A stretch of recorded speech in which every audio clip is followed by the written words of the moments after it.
நீங்கள் திருவையாறு தியாக பிரம்மம் இதில் வந்து பங்கு பெற்றுட்டு வரீங்க. அந்த இதை பற்றி அனுபவங்களை பற்றி கொஞ்சம் பகிர்ந்து கொள்ள முடியும்?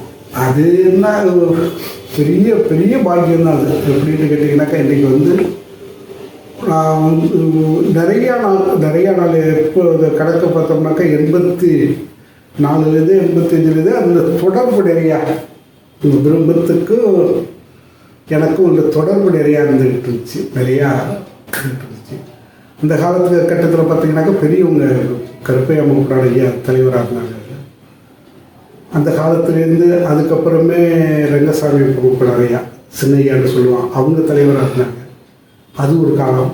அதுக்கப்புறம் இன்றைக்கி வாசனை ஐயா இருக்காங்க, அது ஒரு காலம். நான் சுரேஷ் ஐயா இருக்காங்க. இப்போ சின்னவங்க சந்துரையாட்டு இவங்கெல்லாம் இன்றைக்கி நிர்வாகம் பண்ணிட்டு இப்போ ஓட்டுறதுக்கு எனக்கு கிட்டத்தட்ட அவங்க திருக்கலாவரன் அசிஸ்டன்ட் செக்ரட்டரியாக இருந்தாங்க.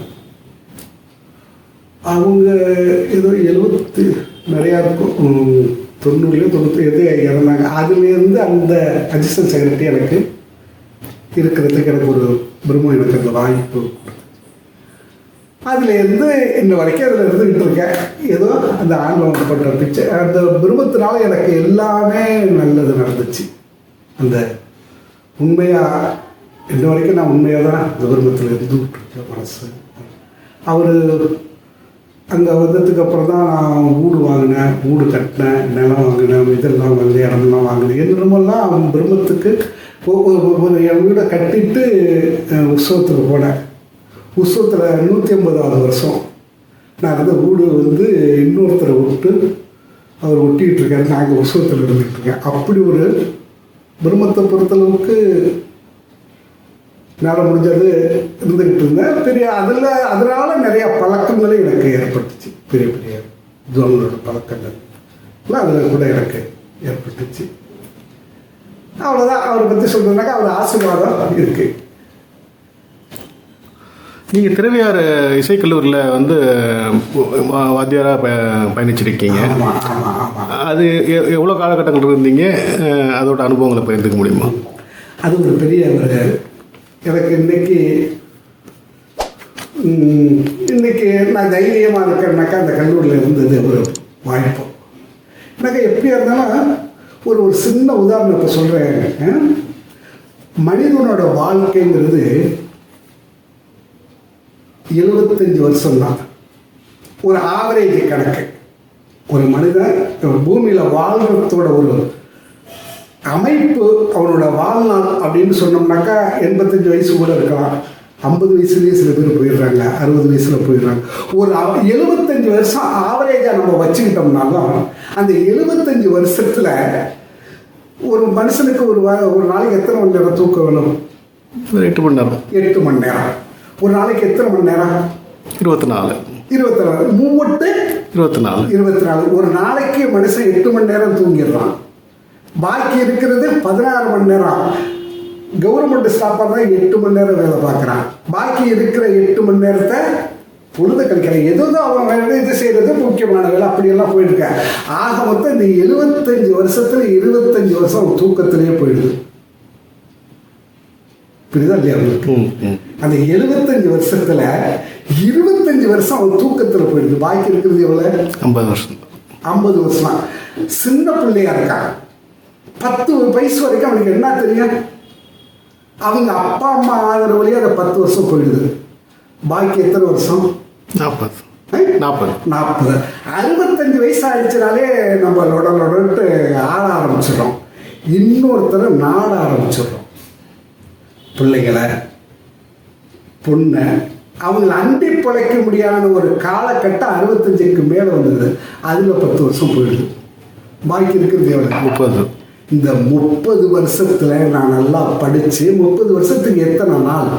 10,950 நாள். மனுஷன் அந்த அந்த ஜபர்தஸ்தியோட அந்த வீரத்தோட அந்த அவன் பெரிய டாப்பில் வருது, நல்லா படித்து பெரிய லெவலுக்கு வர்றதுக்கு 10,950 நாள் தான். இந்த 30 வருஷத்துக்குள்ள நம்ம என்னென்ன எவ்வளோ உச்சிக்கு போகிறோமோ, எவ்வளோ கீழே வர்றோமோ, நார்மலமாக இருக்குமோ, அந்த 30 வருஷத்துக்குள்ளே தான் மனிதனோட வாழ்க்கை. புரியுதா இல்லையா உங்களுக்கு? இப்போ நான் சொல்றது சரியா இருக்கா? இதுதான் மனிதரோட வாழ்க்கை தம்பி. அப்போ எதுக்கு இதை சொல்ல வந்தேன்னாக்கா, இந்த இந்த தள்ளாத வயதுங்கிறது இருக்குல்ல, இந்த 10 வருஷம் அதுக்கு என்னை காப்பாற்றி வச்சுக்கணும்ல, அதுக்கு தான் இந்த வேலை. நான் 86 காலேஜில் ஜாயின் பண்ணேன். 86 செப்டம்பர் 3ஆம் தேதி. கரெக்டாக 2010 ரிட்டையர் ஆகிறேன். 24 வருஷம் அங்கே நான் காலேஜில் உண்மையாக இருந்தேன், கரெக்டாக இருந்தேன். அதை என்னோட அந்த 24 வருஷம் சர்வீஸில் ஒரு நாள் கூட கல்லூரிக்கு லேட்டாக கிடையாது. ஒரு நாள் கூட எக்ஸ்ட்ரா அனாவசியமாக லீவ் எடுத்தது கிடையாது. மணி ஐடிக்கு எடுக்க ஒரு லீவ் பண்ணாச்சு கொடுங்க கெஞ்சினதே கிடையாது. கரெக்டாக போகும், கரெக்டாக வருவார். லீவு கச்சேரிக்கு லீவ் பண்ணாக்கா கரெக்டாக லீவ் போட்டுக்கிட்டு போயிட்டு இருப்பேன். இருக்கிற லீவுக்கு தகுந்த மாதிரி கச்சேரி எடுத்துப்பேன். இப்படி அந்த கல்லூரியில் நான் ரொம்ப சரியாக, அதனால தான் எனக்கு இன்னமும் கல்லூரியில் எனக்கு ஒரு மரியாதை மதிப்பு இருக்குனாக்கா நான் அப்படி நடந்துக்கிட்டேன். இப்போ கூட இப்போ 10 நாளைக்கு முன்னாடி கூட எனக்கு கூப்பிட்டு ஒரு பாராட்டு விழா பண்ணாங்க திருவிழா கல்லூரியில். எதுக்கு சொல்கிறேன்னாக்கா, அந்த அளவுக்கு அந்த எனக்கு பென்ஷன் வரும் அப்படின்ட்டு அப்போவே பென்ஷன் திட்டம் உண்டு. ஏன்னா அதனால அந்த கல்லூரியில் சேர்ந்து அவ்வளோ நாள் அவ்வளோ கஷ்டப்பட்டு கரெக்டாக அந்த ரிட்டையர்மெண்ட்டை கரெக்டாக முடித்தா எனக்கு இன்றைக்கி பென்ஷன் வந்துக்கிட்டு இருக்கு. என் பிள்ளைங்களை யாரையும் நம்ப வேண்டியது இல்லையே. இந்த 65க்கு மேலே 75 வயசுன்னு ஒன்று சொன்ன பாருங்க, அதுக்கு இது எனக்கு காப்பாற்றுவேன். நீங்கள் ரேடியோவில் இப்போ டாப் கிரேட் ஆர்டிஸ்ட் இல்லையா? ஆமாம். எந்த வருஷத்துலேருந்து நீங்கள் ரேடியோவில் வாச்சிட்ருக்கீங்க? ரேடியோவில் நானாக்கா கிட்டத்தட்ட 71 வாய்ச்சிட்ருக்கேன். 71 பி கிரேடு தான் எனக்கு முதல்ல வந்தது. பி கிரேடு 71 பி கிரேடில் எப்படி ஒரு 4-5 வருஷம் இருந்திருப்பேன். அதுக்கப்புறம் ஏதோ வாய்ச்சேன், பிஹி வந்துச்சு. அதுக்கப்புறம் வாய்ச்சேன், ஏ வந்துச்சு. படிப்படியாக தான் எனக்கு வந்துச்சு. உடனே எல்லாம் எடுத்தது பிஹி, எடுத்த அதெல்லாம் ஒன்றும் கிடையாது. முதல்ல பி, அதுக்கப்புறம் 3-4 வருஷம் கழித்து பிஹி, அதுக்கப்புறம் ஒரு 4-5 வருஷம் கழித்து ஏ, அதுக்கப்புறம் டாப்பு. எனக்கும் அப்பாவுக்கும் சேர்த்து பிடிச்சி டாப்புங்க. அது அப்பா தான், அது ஒரு சூழ்நிலைனால வேண்டாட்டாங்க. எனக்கு மட்டும் வந்துச்சு. 2 பேருக்கு சேர்த்து பிடிச்சி அதே நேரம் எனக்கு மட்டும், அது அப்பா வேண்டான்னு சொன்ன தொட்டு எனக்கு மட்டும். அது கிட்டத்தட்ட 20-22 வருஷம் இருக்கும்.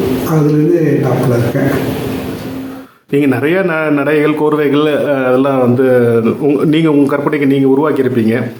அதில் நேயர்களுக்கு ஏதாவது ஒரு நடை, கோர்வையெல்லாம் பகிர்ந்துக்க முடியுமா? நிறையா நம்ம ஏதோ தயார் பண்ணுறோம், நிறையா சொல்லிக் கொடுக்குறோம், நிறைய வாசிக்கிறோம். நான் அந்த கெதிபேதகம் பண்ணுறதுல கொஞ்சம் நிறையா பண்ணுறதுக்கு ஆசைப்படுவேன். கெதிபேதகம் பண்ணி கோர்வைகள், நடைகள் தயார் பண்ணுறதுல கொஞ்சம் ஆசைப்பட்டு செய்வேன். அது உறவு பிள்ளைகளும் நிறையா இது பண்ணி வாசிக்கிறாங்க. இப்போ ரீசெண்டாக ஒரு இது புதுசாக ஒன்று தயார் பண்ணேன். 3 கதியில் கண்டகதி, திசரகதி, மிசரகதி. இதை ஒரு கோர்வு மாதிரி, ஆனால் கதி 3 கதி, அதை அப்படியே திசரம் பண்ணுறது பண்ணு. அப்படி ஒரு அமைப்பில் ஒன்று செஞ்சேன். அது சும்மா ஒரு உதாரணத்துக்கு அதை சொல்கிறேன். அதுலேயே அந்த கல்பனையிலே நிறையா இருக்குது. சும்மா ஒன்று மட்டும் எனக்கு நீங்கள் கேட்ட தொட்டு நடக்கிறவன்ட்டு கேட்ட தொட்டு ஒன்று சொல்கிறேன். முதல்ல கண்டகதி, அடுத்தது திசரகதி, அடுத்தது மிசரகதி. இது அப்படியே அதது கதியில் திசரம் பண்ணுறோம். அதுதான்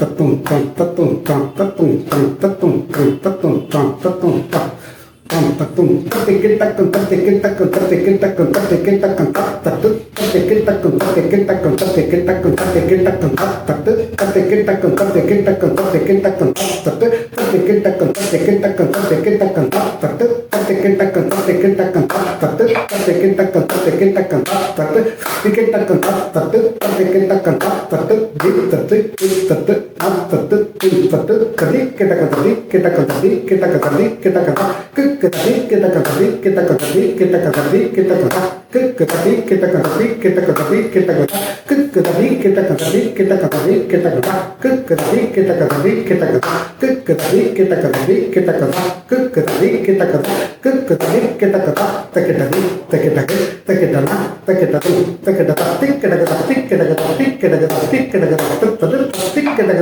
கிடக திக்கிடக திக்கிடக தத்தது திக்கிடக திக்கிடக திக்கிடக தத்தது திக்கிடக திக்கிடக திக்கிடக தத்தது கிடக திக்கிடக தத்தது திக்கிடக திக்கிடக தத்தது திக்கிடக தத்தது திக்கிடக தத்தது திக்கிடக தத்தது சொத்தம் கத்திக்கிடக தடிக்கிடக தடிக்கிடக தடிக்கிடக தத்தது தடிக்கிடக தடிக்கிடக தடிக்கிடக தடிக்கிடக தத்தது தடிக்கிடக தடிக்கிடக தடிக்கிடக தத்தது தடிக்கிடக தடிக்கிடக தடிக்கிடக தத்தது தடிக்கிடக தடிக்கிடக தத்தது தடிக்கிடக தடிக்கிடக தத்தது தடிக்கிடக தத்தது தடிக்கிடக தத்தது தித்தது தத்தது தடிக்கிடக தடிக்கிடக தடிக்கிடக தடிக்கிடக தடிக்கிடக தடிக்கிடக தடிக்கிடக தடிக்கிடக தத்தது தடிக்கிடக தடிக்கிடக தடிக்கிடக தத்தது தடிக்கிடக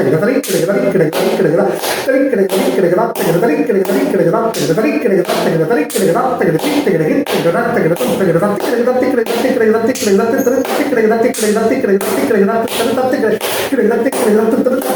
தத்திக்கிடக தத்திக்கிடக தத்திக்கிடக தத்திக்கிடக தத்திக்கிடக தத்திக்கிடக தத்திக்கிடக தத்திக்கிடக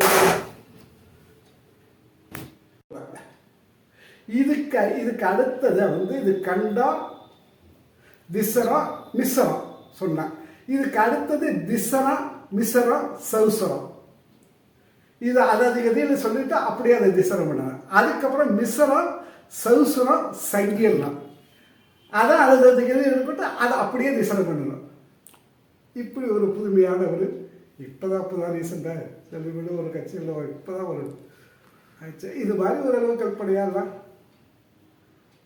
ஏதோ ஆண்டவர் சித்தம் ஒரு நாள் ராசியில் இது மாதிரி நிறைய ஆண்டவர் சித்தம். நீங்கள் நிறைய அவார்ட்ஸ் வாங்கியிருக்கீங்க. அதில் குறிப்பிடத்தக்கது இப்போ கலைமாமணி, இப்போ கூட சமீபமாக நீங்கள் வந்து சங்கீத புரஸ்கார அவார்டு வாங்கினீங்க, சென்ட்ரல் கவர்மெண்ட் அவார்டு. அதை பற்றி கொஞ்சம் சொல்ல முடியுமா? என்னென்ன அவார்ட்ஸ் வாங்கியிருக்கீங்க? எனக்கு முதல் வந்து ஒரு அந்த அவார்டு ஞாபகம், எனக்கு முதல் வாங்குகிற அவார்டு கொஞ்சம் ஞாபகம் இருக்கும் இல்லையா? அது வந்து இந்த சின்னமனூரில் வந்து ஒரு ராவணன் உற்சவம் இருக்கும். அந்த உற்சவத்தில் தான் எனக்கு முதல்ல லயஞான கருப்படி சுடரொளி அப்படின்ட்டு ஒரு சாதாரணமாக இதில் போட்டு கொடுத்தாங்க. அதுதான் நான் வாங்கினத்தில் முதல் பட்டன்னு வச்சுக்கலாம். அதுக்கப்புறம் கலைமாமணி 81-82 வாங்கினேன். 81-82 வருஷத்துக்கு கலைமாமணி. நானும் இஞ்சிக்குடி கந்தசாமி இருந்தாங்க, அவங்களும் இப்போ கணேசன் இருக்காங்கல்ல, அவங்களும் 3 பேர் சேர்ந்து வாங்கணும். அப்போ தான் நான் வாங்கும்போது தான் ரஜினிகாந்த் என்னோட செட்டு. எனக்கு ரஜினிகாந்த், பாரதி ராஜா, இந்த தண்ணீரில் நடித்த சரிதான்ட்டு அவங்க, டிவி கோபாலகிருஷ்ணன் எல்லாம் அந்த செட்டை நாங்கள் வாங்கினோம். ரஜினிகாந்த் நாங்கள் எல்லாம் சேர்ந்து வாங்கினோம் 81-82. அது கவர்மெண்ட்டு கொடுத்த பட்டம். அது மாதிரி நிறையா பட்டம், நிறையா எனக்கு அமெரிக்காவில் ஒரு 3 பட்டம் கொடுத்துருக்காங்க. அமெரிக்காவில் கூட இந்த இன்னும் பட்டம் இந்த கிளீவ்லண்டில் அதில் ஒரு பட்டம் பெரிய கௌரவம் கொடுத்துருக்காங்க. அது மாதிரி இந்த கலா இயர்கிட்ட இந்த மிஸ்யூசியம் அத்தனை பெரியும் இதுக்கு அமெரிக்காவை கூப்பிடுறவங்க அந்த அம்மா கலா இயர்ன்ட்டு. அவங்க தான் எல்லாத்தையும் கூப்பிடுவாங்க. அவங்க கூப்பிட்டு தான் நானும் கதிரியும் ஒரு டூர் கூட போயிருந்தோம். 2.5 மாதம் டூர் அமெரிக்காவில். அந்த அம்மா கூப்பிட்டு அந்த அம்மா நடத்துவாங்க ஒரு சபா. அந்த சபாவில் கூட எனக்கு ஒரு அவார்டு கொடுத்தாங்க. அது மாதிரி அவார்டு குருமானவருக்கு நிறையா. இப்போ முத்தமிழ் பேரவைகள் அவங்க கலைஞர் தலைமையில் முதல் வருஷம் இளையராஜாவை கொடுத்தாங்க. அப்படியே வரும்போது எனக்கு ஒரு வருஷம் தமிழ் செல்வன்ற கலைஞர் தலைவர் ஐயா. அது மாதிரி நிறைய இப்போ 2000 இந்த வருஷம் தானே 2022 வாங்கினீங்க இல்லையா சங்கர எது புரஸ்கார அவார்டு? 22 புரஸ்கார அவார்டு. இப்போ இது 22 சென்ட்ரல். இப்போ அதை சொல்ல பார்க்க போனோம்னாக்கா கலியமூர்த்தி வாங்கினதுக்கு அப்புறம் எனக்கு தான் இப்போ எனக்கு தான் 4-5 வருஷம் இருக்கும் இல்லையா கலியமூர்த்தி. அவங்களுக்கு 2015. அடுத்தது இப்போ 2007. அது ஒரு பெரிய ஒரு எல்லாம் என்ன அவங்களால தான் எல்லாமே இவங்கள இவங்களுக்கு தான் எல்லாமே சமர்ப்பணம். அவங்க வந்து இங்கே இருக்காங்க, அதனால் அது வாங்குறது ஃபுல்லாக அவங்களுக்கு. அது மாதிரி நிறையா பட்டங்கள்லாம் ஏதோ நிறையா சபாக்கள் எல்லாம் கிருஷ்ணகான சபாவில் கூட சங்கீத சூடாமணி அப்பாவும் நாங்கள் தான் சேர்ந்து வாங்கினோம்.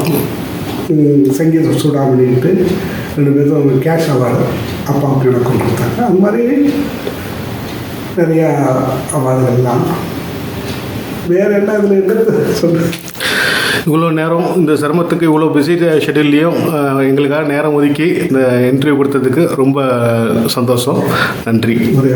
அந்த இப்படி ஒரு புது முயற்சி, இது ஒரு நல்ல முயற்சி இசை பயணத்தில் நான் அதானே எனது இசை பயணம் இது மாதிரி இதில் வரும்போது ஒவ்வொருத்தரும் ஒவ்வொரு கருத்து சொல்லுவாங்க. 10 பேர் 10 கருத்து சொல்லுவாங்க. இந்த 10 கருத்து நம்ம பிள்ளைங்களுக்கு மற்றவங்களுக்கு போய் சேரும்போது அது நிறைய செய்திகள் கிடைக்குது. இப்போ நான் சொன்னதில் ஏதோ எனக்கு தெரிஞ்சதை சொல்லியிருக்கேன். இதில் சில செய்திகள் நல்லது கிடைக்கலாம். இந்த பாலனை சொல்லியிருக்கு, அதில் செய்திகள் நல்லது கிடைக்கலாம். இது மாதிரி நாளைக்கு பெரிய அதை எல்லாத்தையும் கலந்து எடுக்கணும். நாதஸ்வர வித்வான்கள், தவில் வித்வான்கள், பாடகர்கள், வயலின் வித்வான்கள் அப்படி கொண்டு போனீங்கன்னாக்கா நிறைய செய்திகளை நீங்கள் ஜனங்கள் மத்தியில் ரசிகர்களுக்கு சேர்க்கும் ஒரு சூழ்நிலை இருக்கும். இது நல்லபடியாக நல்ல அப்பாவோட ஆசீர்வாதத்துலேயும் ஆண்டவனோட ஆசீர்வாதத்துலேயும் திருப்பதி ஏழுமலையார் அங்கே தானே பொண்ணு எடுத்துருக்கீங்க இல்லையா? அந்த ஆண்டவனோட அனுகிரகத்திலேயே இந்த இது எனது இசை பயணம் நிகழ்ச்சி வாழ்வாங்கு பெருக வேண்டும் என்று வாழ்த்தி விடைபெறுகிறேன்.